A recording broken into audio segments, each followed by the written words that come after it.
Reality is not what happens to you. Reality is how you interpret what happens to you. Epictetus. The Stoics didn't just talk about truth and meaning, they lived it through war, poverty, exile, slavery, and emperorship. In this video, we'll walk through 8 timeless Stoic principles, each one a chapter, exploring their most powerful quotes, stories, and teachings. This is how the Stoics solved reality and why their ancient wisdom still holds the key to mastering your mind today. Principle 1, the Stoic frame. What is reality? It's a question that has echoed through the ages, from ancient philosophers to modern thinkers. We all wonder at some point what is truly real in our lives and what is just noise.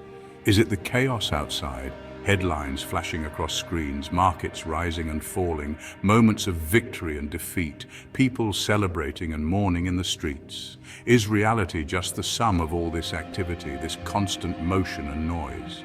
We're taught to believe the external world is everything, that our happiness and success depend on what happens out there.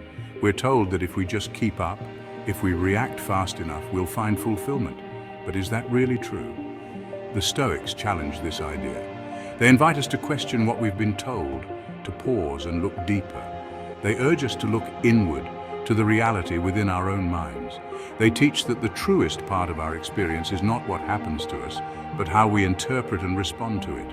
While the world outside is a storm, loud, unpredictable, and often overwhelming, inside there is a quiet space.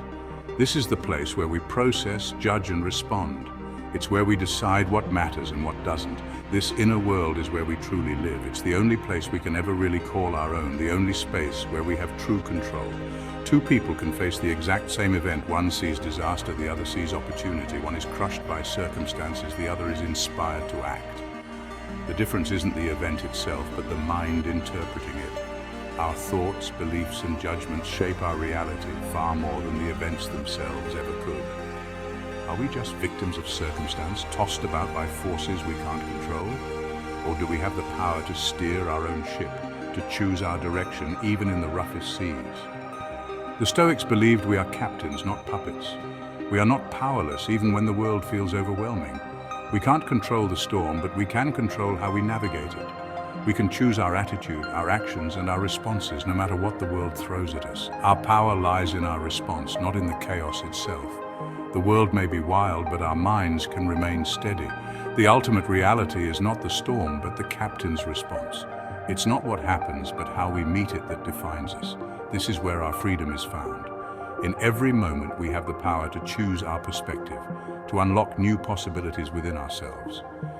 The Stoics ask us, what will you choose to make real? The noise outside or the strength within? Will you let the world dictate your reality, or will you claim it for yourself? The world will always be loud and demanding. There will always be distractions, pressures, and voices trying to pull you in every direction. But your mind is your own. You have the ability to close the door to the noise, to create a sanctuary of calm within yourself. You decide what things mean. You give events their significance. You are the author of your own story, the one who chooses what matters.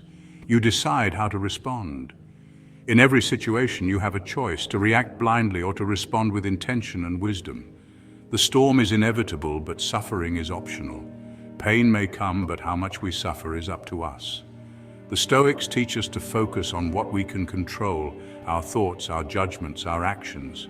This is where our energy is best spent, where our true influence lies. This is the reality that matters. The rest is just noise, just weather passing by, ever-changing, and ultimately outside our control. So what is real?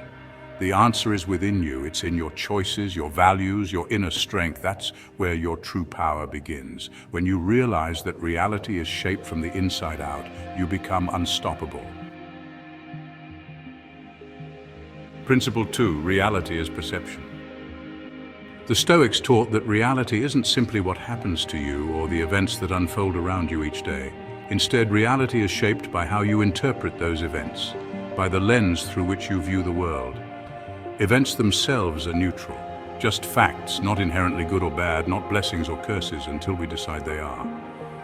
A traffic jam is just cars lined up on a road, nothing more, nothing less. A harsh comment is just words carried on air, vibrations with no meaning until we assign one. Our mind is the storyteller. assigning meaning, turning simple facts into suffering or opportunity, into obstacles or lessons. We often blame others or circumstances for our feelings, convinced that outside forces control our happiness or misery. But the Stoics remind us, only you control your reactions, your inner world, your peace of mind. Suffering comes not from the events themselves, but from our judgments, our interpretations, the stories we tell ourselves about what happened. Marcus Aurelius wrote, "If you are pained by any external thing, it is not this thing that disturbs you, but your own judgment about it." These words echo through centuries, reminding us of our power. This is a call to take responsibility for our emotions, to own our responses, and to recognize the freedom that comes with this awareness. It's not about denying pain or pretending hardships don't exist, but about seeing events as they truly are, separate from the stories we create in our minds. A broken leg is a fact, a physical reality that simply is. The suffering is in the story. My life is over, I'll never recover, or this is unfair. The pain is real, but the suffering is optional. The Stoic path is to separate the event from the story, to notice the difference between what happens and what we make it mean. Choose a story of resilience, not defeat. See setbacks as chances to grow, not as the end of your journey. This shift moves power from the world to your mind, giving you control over your experience, no matter what happens outside. It's simple in theory, but not easy in practice. It takes awareness, effort, and patience to change your perspective. It means you can't blame others for your misery, and you can't give away your power to circumstances. But it also means you hold the key to your own peace, your own freedom, your own happiness. Reality is perception, and perception is your choice. That's the Stoic way. Every day you get to decide how you see the world, and in that choice lies your true power. Principle 3, dichotomy of control. At the very core of Stoic philosophy lies a powerful idea known as the dichotomy of control. This concept, which has guided thinkers for centuries, asks us to pause and reflect on a simple but profound question. What, in this vast and unpredictable world, do we truly have power over? There are things you can control and things you can't. Life constantly presents us with choices, but not all outcomes are in our hands. Most of what we worry about, our health, our wealth, our reputation, the opinions and actions of others, and even the ultimate fate of life and death are, in reality, outside our direct control. We spend so much energy trying to manage these things, yet they often slip through our fingers. We can influence these aspects of life, perhaps nudge them in a certain direction, but we can never fully command them. The world is too complex, too full of variables beyond our reach. Placing our happiness in what we can't control is like building a castle on shifting sand. Sooner or later, the tide will come in, and what we built will be washed away. So what do we truly control? The answer is simple, yet profound. Our thoughts, our judgments, our choices, and our responses to what happens around us. This is the foundation of Stoic wisdom. This is our true domain, our inner world, the space where our character is shaped and our peace is found. No one can force you to think a certain thought or make a particular judgment. Your mind is your own, and your perspective is yours to shape. Your freedom to choose your response is inviolable. Even in the most challenging circumstances, you retain the power to decide how you will react. The Stoic practice is to focus your energy and attention on what you can control, and to accept with grace what you cannot. This is not resignation, but wisdom in action. Stuck in traffic. You can't move the cars or change the flow of the city, but you can always choose your response to the situation. You might listen to music, breathe deeply, or simply allow yourself to be calm and present. In that moment, you reclaim your peace. By focusing on your own actions and thoughts, you reclaim your power. You become the author of your own experience, no matter what the world throws at you. The world outside is unpredictable, ever-changing, and often chaotic.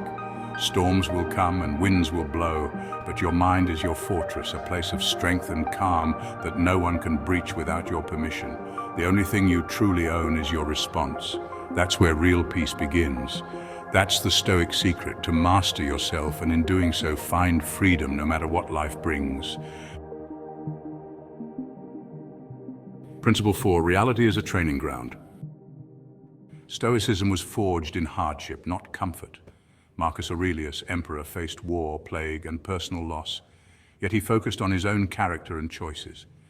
Epictetus, born a slave, endured cruelty and disability but discovered his mind was free. "You can bind my leg, but not even Zeus can break my will," he taught. Both men proved that external conditions don't define us, our internal response does. Adversity became their training ground for virtue. Stoicism is not for the classroom, but for life's toughest moments. It's the key to freedom, no matter your circumstances. Principle 5, want nothing. Consider Diogenes, the philosopher who lived in a barrel. When Alexander the Great offered him anything, Diogenes simply said, "Stand out of my light." He needed nothing from the world, not wealth, not power. Alexander the Conqueror envied Diogenes' self-sufficiency. True freedom, the Stoics teach, is needing little and mastering your desires. Diogenes was richer in spirit than the king who ruled the world. You can have nothing and be free, or have everything and be a slave to desire. The only conquest that matters is conquering yourself. Diogenes mastered reality by needing nothing and fearing no one. He stripped life down to its core and found freedom, not by controlling the world, but by controlling his desires. To him, reality wasn't status or possessions, it was sunlight and self-sufficiency. Principle 6, strong body, strong mind. The Stoics believed discipline of the flesh, forged discipline of the soul. They trained their bodies not for vanity, but for virtue. Hardship, sweat, cold, hunger, these weren't enemies. They were allies in the war against weakness. To master the mind, first conquer the body. They practiced exercises to strengthen the mind, like imagining worst-case scenarios to rob them of their power. Voluntary hardship was another tool, living simply, embracing discomfort to prove you can thrive without luxury. These practices build psychological immunity. By rehearsing loss, you appreciate what you have. By practicing discomfort, you expand your comfort zone. It's not pessimism, but preparation. The Stoics train not to avoid storms, but to stand strong when they come. That's how you build your inner citadel. Principle 7, defeat distraction. Today's world bombards us with distractions, news, social media, endless opinions. The Stoic response, be the gatekeeper of your mind. Apply the dichotomy of control. Most of what you see online is outside your control. Choose what you let in and what you react to. Don't let outrage or envy hijack your peace. Consumer culture tells us happiness is one purchase away, but the Stoics knew true contentment comes from desiring less. Try voluntary hardship, a digital detox, a month without shopping. Your well-being isn't for sale. Guard your inner citadel. That's how you find peace in a noisy world. Principle 8, master your inner world. The Stoic solution is a declaration of independence for your mind. The world will always be chaotic, but your inner world is yours alone. Suffering comes from resisting what is. Peace comes from mastering your response. Marcus Aurelius wrote, "Today I escaped from anxiety, or no, I discarded it because it was within me." This is the ultimate freedom. No one can take it from you. It's a daily practice. Remember what you control. Choose patience. Focus on your response. Every challenge is a chance to practice virtue. Reality becomes something you shape, not something that happens to you. The traffic jam, the tough email, the uncertain future, these are just raw materials. You are the artist. Sculpt resilience and tranquility, or let the world shape you. The Stoics showed us the way. The choice is always yours. Now master your reality.